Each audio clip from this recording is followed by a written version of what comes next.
So this is my first video on the bone. So I'm going to have a couple of different videos on the bone. And in other videos, I'm going to go over like the nutrition that is required for optimum bone health. But this video is going to be primarily illustrative. Okay, so the bone is much more than just a scaffolding for our skeletal muscle or a cage for our internal organs. It's actually our bone is the source for all blood cells in our body. So we have two different types of stem cells. We have unipotent, which is where a stem cell can only turn into one other cell, or we have something that's called pluripotent stem cell, where we have a stem cell that can turn into many different cells. Now, in our bone, we have something called a hematopoietic stem cell, which is a pluripotent stem cell, and it's that stem cell that helps us create all these other blood cells in our body.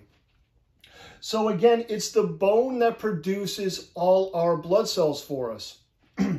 So I'm just going to go through the blood cells here on the right side of the board, and many of them, as you can see, are actually immune cells. So we have eosinophils, basophils, B cells, erythrocytes, neutrophils, macrophages, T cells, natural killer cells, dendritic cells, and mast cells. So those are blood cells that are created in the bone.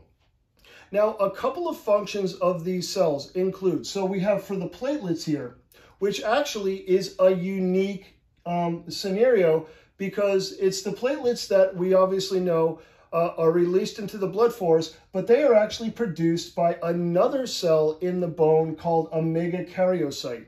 Now, megakaryocytes are also made from this pluripotent stem cell in the bone. However, it's this megakaryocyte which does not leave the bone. However, this cell produces platelets for us.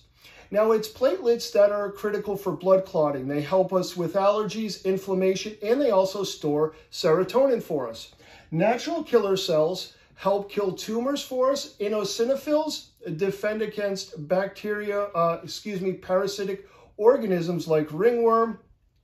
Moreover, I just also want to illustrate the fact that many of these cells actually migrate ultimately to the skin for us, like dendritic cells, mast cells, and macrophages.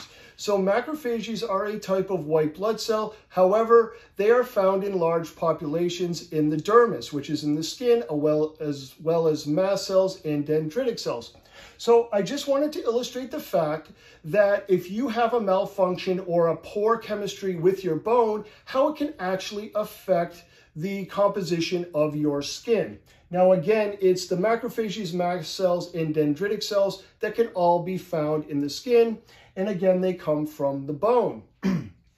Okay, so how do we turn a pluripotent stem cell into all these different cell types? Well, we use these glycoprotein messengers on the left side of the board. Now, many of these, you can consider them as small proteins that are from the immune system. So we have interleukins, colony stimulating factor here, erythropoietin, which tells the bone to produce more red blood cells. We have cytokines, and finally antibodies.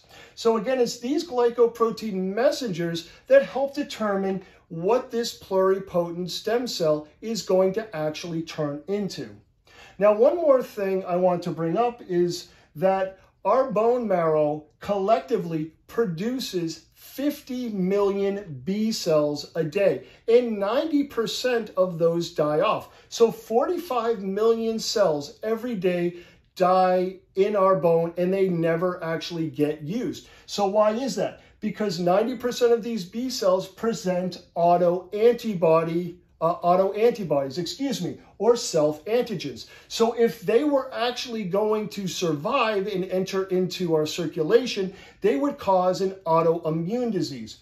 So it is critically important that our bone is undergoing a process called apoptosis. And apoptosis, again, is programmed cell death.